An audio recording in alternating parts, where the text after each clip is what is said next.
What is going on, beautiful people? Welcome to another episode of the Narcissist Code. I am your favorite self-aware narcissist, Mr. Lee Hammock, better known as Mental Healness from TikTok, Instagram, YouTube.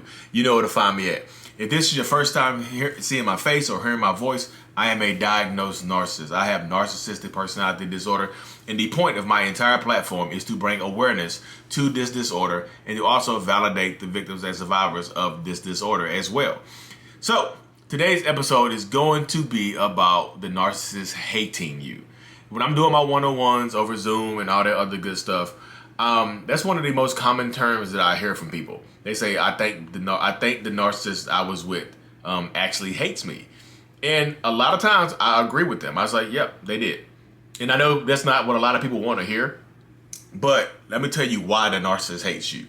It's not, I don't think like sometimes the narcissist will hate you on a very emotional level, will hate your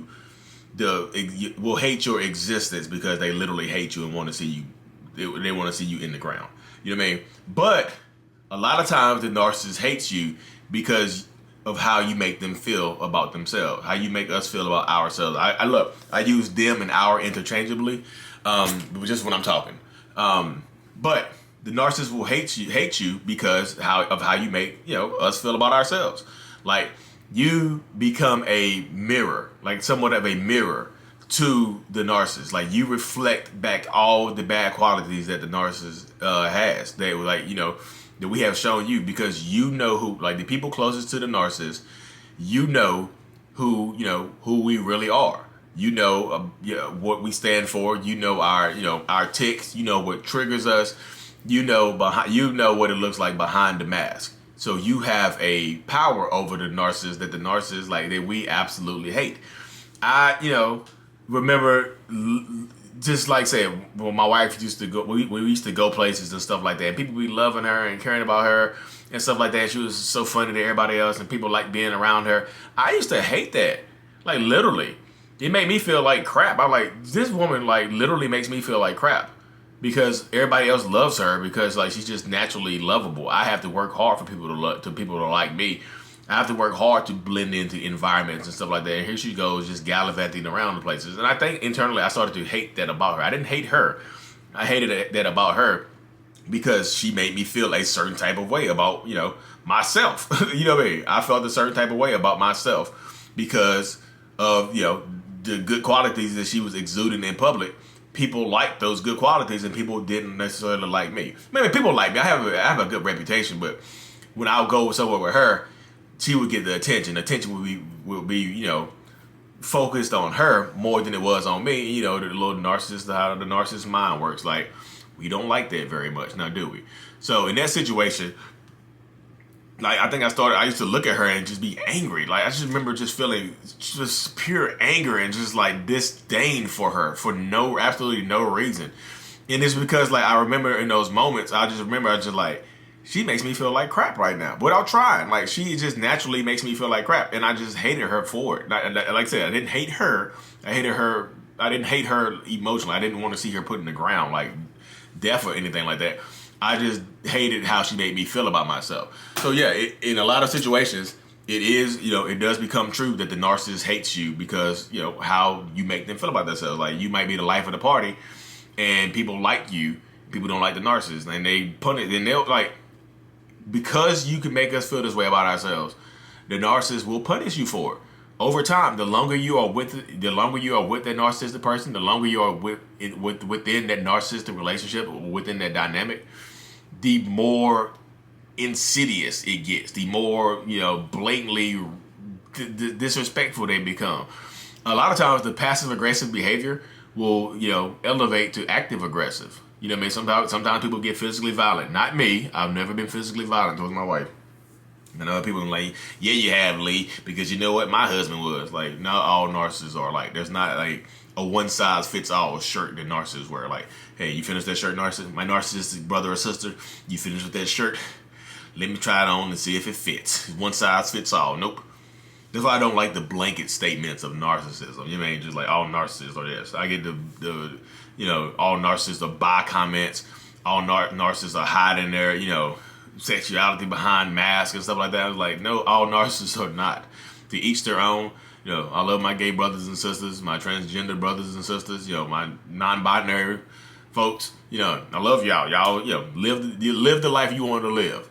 But I just don't like when people just try to put a blanket statement on all narcissists. Like, hey, Lee, can you talk about narcissism and bisexuality? I'm like, how would I talk about that? You know what I mean? I don't have any, like, people, I don't think that just sticks to narcissists. You know, that's just not a one-size-fits-all type of thing. You know, I had this one woman on TikTok one time that was all narcissists into like doing it with animals. I was like, what in the hell are you talking about, woman? Like the blanket statements, you know what I mean? But not only, like I said, the hatred that, like I said, that narcissists sometimes tend to feel about their significant others for how they make them feel, that hatred and that disdain can be generated towards children too. That's where you get the scapegoat child comes into play, where the narcissist blames that child for everything.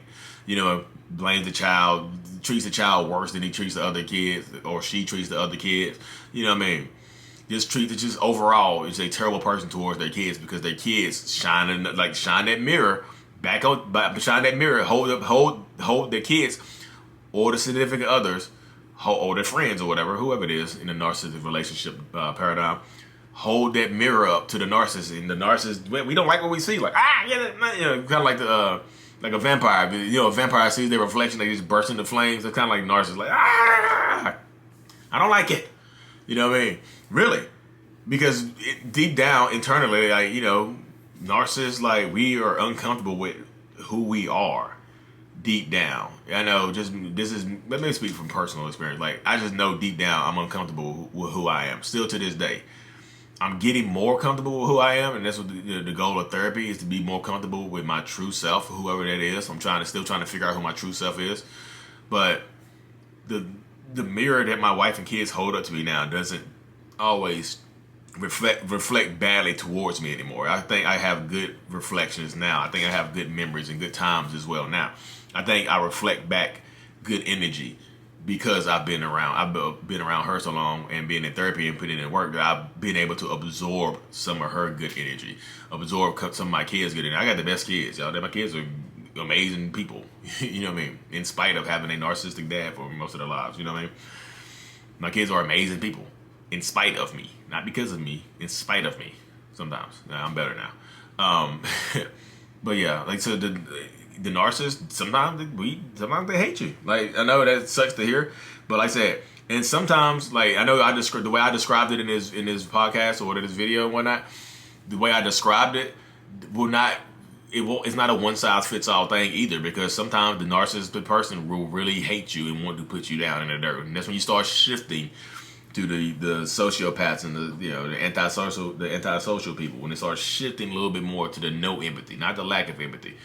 Because narcissists have a lack of empathy, not no empathy. You know, I know people get that confused all the time. Narcissists don't feel, they have no empathy. One of the main traits of narcissism is lack of empathy. It doesn't say no empathy. So if I have $10 and you have $0, I have a lack of money, but you have no money. You see how that works? Narcissists have a lack of money, not no money. Like, you slide the scale a little darker on a dark triad. You know what I mean? We start adding in the sociopathy and the psychopathy. So some of y'all are dealing with, you know, actual psychopaths. You're not just dealing with normal narcissists. You're dealing with the narcissist 2.0, the crazy, the Dexters of the world. You know what I mean? Dun dun dun dun dun dun. No, you're dealing with those people. Dun dun. You know what I mean? But through it all, learn to love yourself more. You know what I mean? Learn to love yourself more. Learn to do stuff by yourself, and try not to let the narcissistic person in your life, if you can't leave them, if you don't want to leave them, try not to let that person be your main source of affection and love and care and stuff like that. And then by doing that, you take your power back and you're able to live somewhat of a normal existence. Anyways, y'all, thank y'all for tuning in to another episode of Narcissist Code. I truly appreciate every single one of y'all. Y'all know I do. I really do. If you haven't already, like and subscribe. If you listen to this on Apple Music or Spotify, hit that 5 stars for me, please, please. I truly appreciate every single one of y'all, because as much as y'all learn from me, I learn more from you. Mental illness is out, and as always, I'm grateful. Peace.